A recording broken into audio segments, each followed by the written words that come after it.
Ang tanga.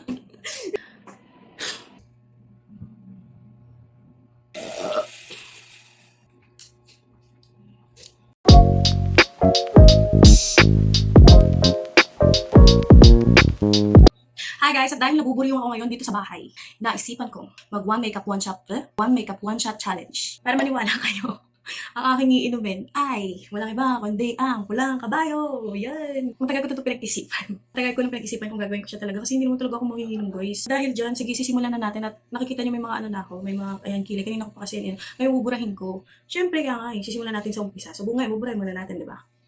Buburahin muna natin yan. Para makapagsimula na tayo. Dami pa lang nagsasabi, hindi man na nakakalasing yung mucho. Guys, depende yan sa umiinom.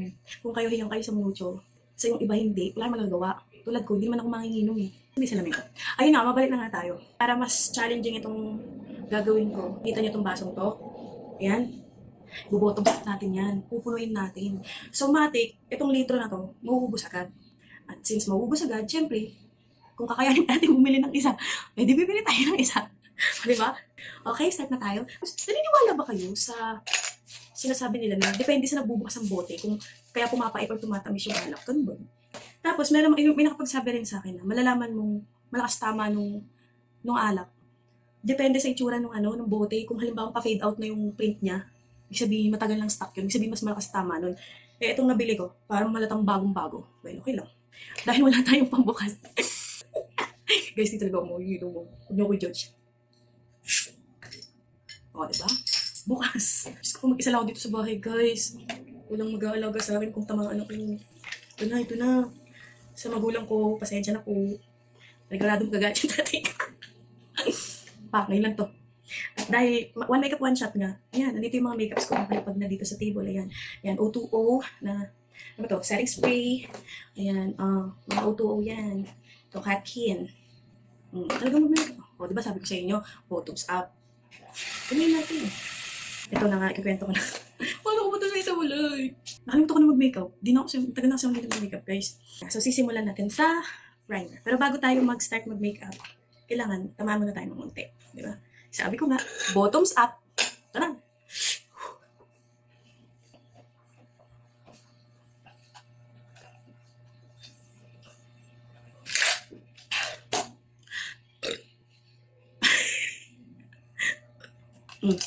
Bottoms up, eh. Ay. Makwento ko rin pala. Kunin na rin yung pansin yun. Sa tubig lang naman. Ito, pinupuno ko ulit, guys, ha. Mabula kasi. Diyos ko, parang hindi pa nakakalahat yung pag-makeup ko. Bus na itong isang dito. Pag ako ay nakikipag-inuman. Mahina talaga kasi ako sa hala. Kaya ang nangyayari, tinutulugan ko yung mga kainuman ko. Alam niyo yan, mga nakakilala sa akin. Tinutulugan ko sila. Malalaman kong tipsy na ako or may amats na ako kapag panay na ang ihi ko. Kasi doon ko nire-release yung yung lasing ko eh. Ganyan. O, ayan, puno na ito ulit ha. Sabi mo ano, pa-primer muna ako. Ito na. Ayan, pwede natin primer. Hindi po talaga ako mag-makeup dito. Tapos, natuto lang akong mag-isa ka ng YouTube, mga makeup na vlogger. Tapos, pinapractice ko para may gigs. Ano yun?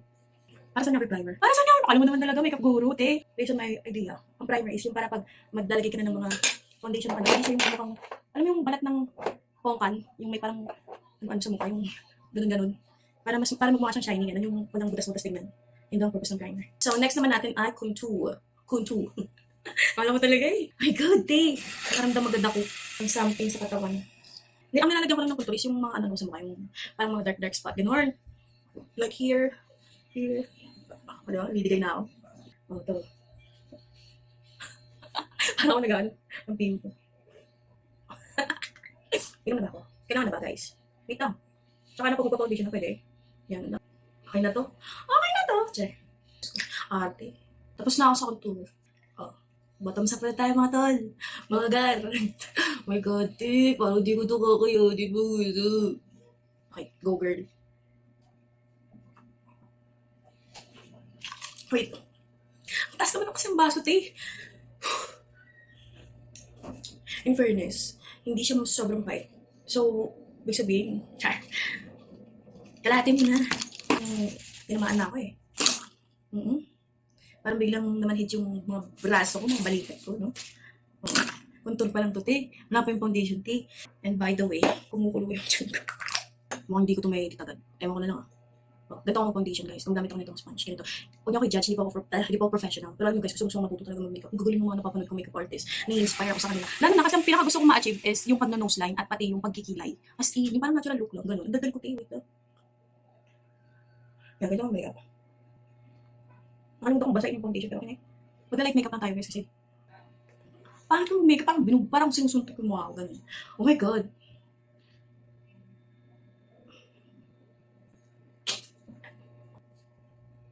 After.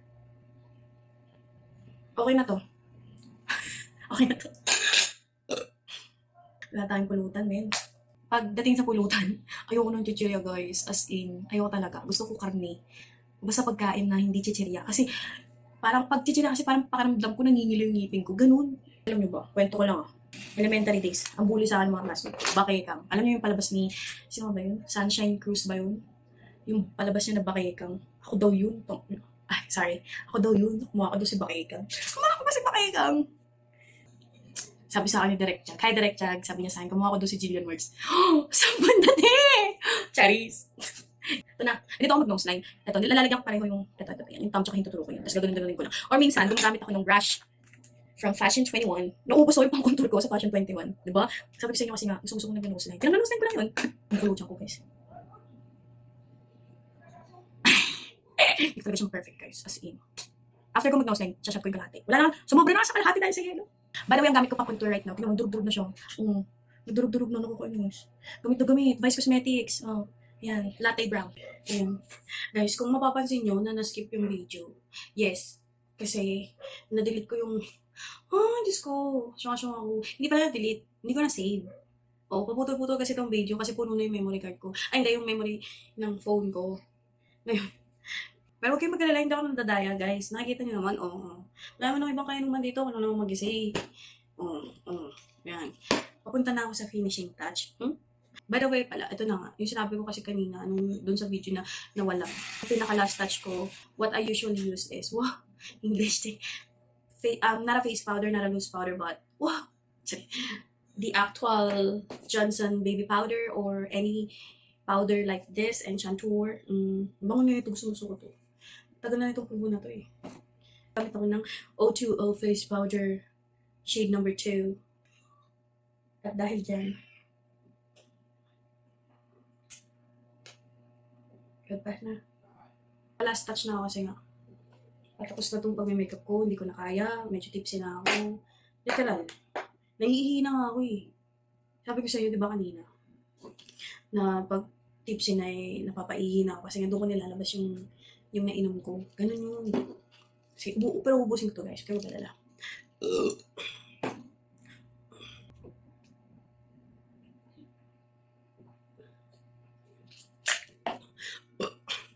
Pait. Dumikit na guys. Yelo. Nahihilo na ako, promise ko, sinungaling. Anong halong Amy? Oh, landaya yun Kailangan ko best pa ako.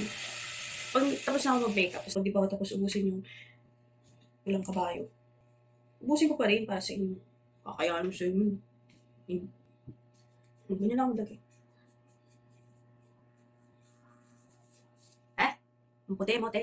Ang puti. Dami mo kalakuhan, girl. Sana tinulog na lang yung buryong mo. Yan. And sobrang puti niya, di ba? Kasi ako, ang iniisip ko naman, kahit sobrang puti niyan, sa sobrang init ng panahon ng Pilipinas, mag-fade out din yan, parang babalik siya sa original color niya. Lalo na sa gabi kami gumigit, diba? Shoutout pala sa mga kabanda ko dyan, sa Gift Dalaga Band. Namimiss ko na kayo, guys. Okay na to. Papahirapan ko pa yung sarili ko. May amat na ako. Hindi ko na alam paano ko niligpitin itong gamit. Ngayon, gusto ko mag-ilamos. Sa buhok, wala naman pakalam sa buhok, okay? Ang yung daming buhok, makeup lang naman yung pinag-usapan. Hindi naman pati hair, hindi naman sinabing hair and makeup, diba? Makeup lang. Pag sinabing makeup lang. Ganun. Ay, yung iba, akala sa akin, makoy daw ako mag-inom. Uy, di ako makoy mag-inom. Tinutulugan ko yung makainom ako. Wala, matumal ako mag-inom. As in, hindi ako pala inom. kwentuhan lang tayo kasi ito na to. Ito na to. Tapos na ako mag-makeup guys. Nag-expect pa ba kayo? Hindi naman ako kagandahan eh. Hindi ako kagandahan. Mukha na. Ito na to. Ganyan lang. Kailangan ko pa ba pumost? Pupost pa ba ako? Di na. Diyos ko.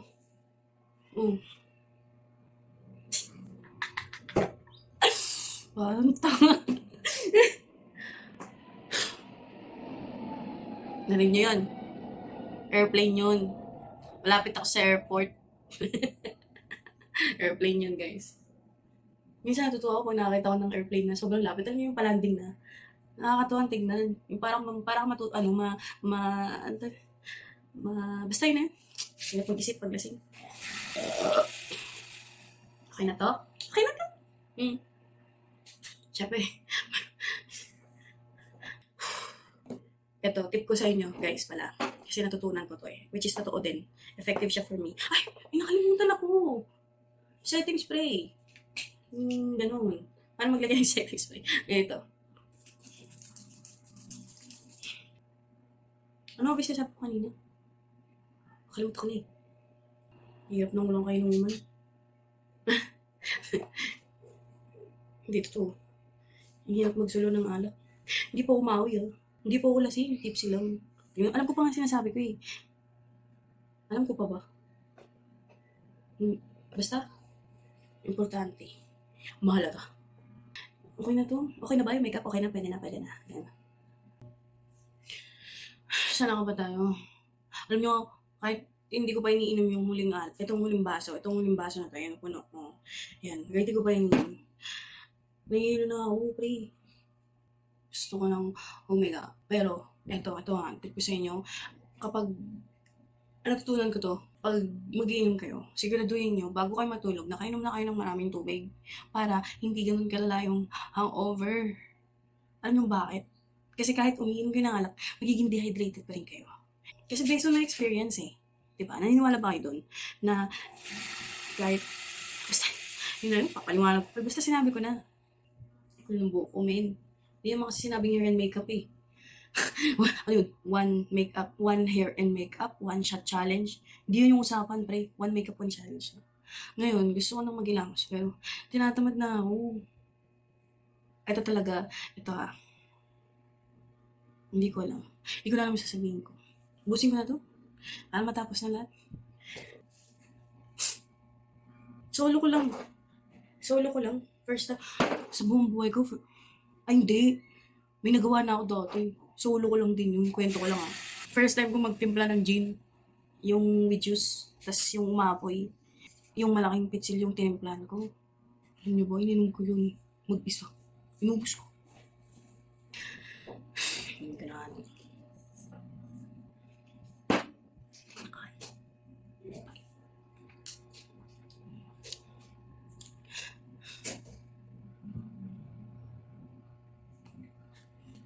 Ay, eto, share ko sa inyo.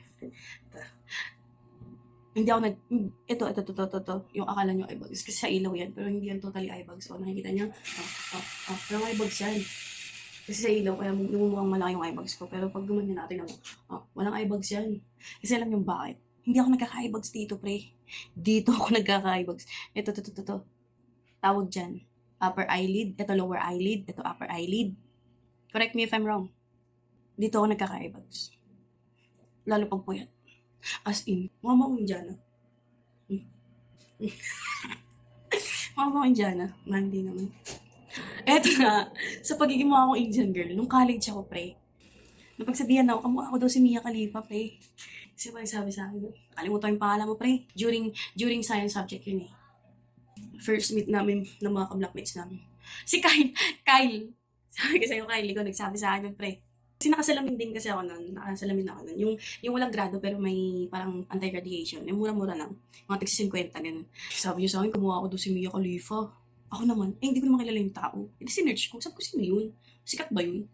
Sinerch ko sa Google. Pre, pagka-search ko sa Google, laki susot eh. Yung pala, bolds. Pre, sila ito magiging kamukha ako. Si Mia Khalifa pa talaga. My God. Kasi nga, sobrang negi ko. Noon, napaka-negra ko talaga noon. Tapos, payat pa ako noon. Tapos, nakasalamin pa daw ako. Pero parang layo pa rin. Hindi ko may imagine, kumuha ko yun. Iingin na ako mga gar, wait lang.